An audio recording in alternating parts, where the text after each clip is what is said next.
Hi, I am Esther Veen. And I'm Jessica Duncan. And we are both working for the Rural Sociology group.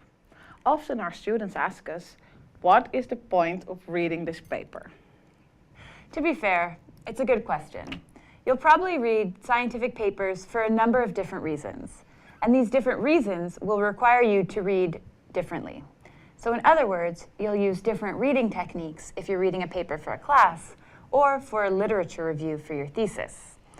And figuring out why you are reading something is the first thing you need to do. For a class reading, as teachers, we can tell you we select readings very carefully and for specific reasons. Yes, we do. So when you are reading a paper for class, try to think about the reason or the reasons why we asked you to read it. We suggest starting with the course learning objectives if you are stuck. Think about whether the reading supports a learning goal, or does it give some useful context? Are there important theories being applied? In this clip, we discuss 3 main reasons to be reading papers. 1. Reading for understanding, so for a class. 2. Reading for information, for example, for a literature review. And 3. Reading for critical thinking. Great. So when you're reading for understanding, because maybe your teacher asked you to read it before the lecture,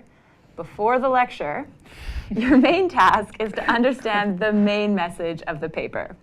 You can approach it rather open-mindedly, trying to understand what the author has to tell you.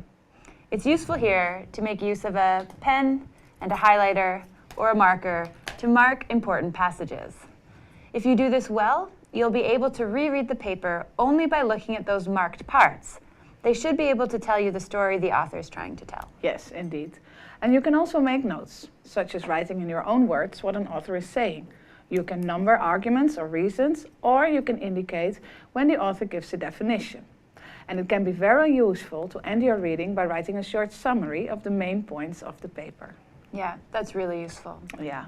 In some cases, you may want to read a paper because you're looking for specific information. For example, when writing your thesis. Then you will need to place less emphasis on the exact argument and structure of the text. Instead, you're going to be looking for specific points, facts, and maybe theories. This requires different note-taking, and you'll see that if you read the same paper for a different purpose, you might highlight totally different passages. Yeah. So if I read a paper because I think it may contribute to something that I'm writing myself, I use 2 different styles of marking. One that helps me follow the main line of the paper, and one that makes clear which information is particularly relevant. And reading for information will mostly also require more note-taking within the text. As you are reading in order to find something, you may want to take notes when a paper confirms or perhaps disproves your argument, or when you are reading something that links to another paper you read, for example. It's therefore a more active way of reading than when you are mostly trying to understand the paper's message. And sometimes you are reading to see how theories are being applied. In this case, you may be reading to improve your understanding of a social phenomenon or to see how others apply a theory that you want to use. If you look at this example, we might want to read this article to learn how we can bring actor network theory, or ANT, and assemblage thinking together with other social theories like theories of power or language. Yeah, so in this case, you can focus on understanding the links between theories, or try to focus on how the authors use theories to deepen their analysis. Questions you can ask relate to what the scope of the theory is, or what the application of the theory allows the authors to conclude. Here you may find mapping arguments more useful than traditional note-taking. If you're trying to understand the theory, you may want to focus more on the description of the theory and the conclusions.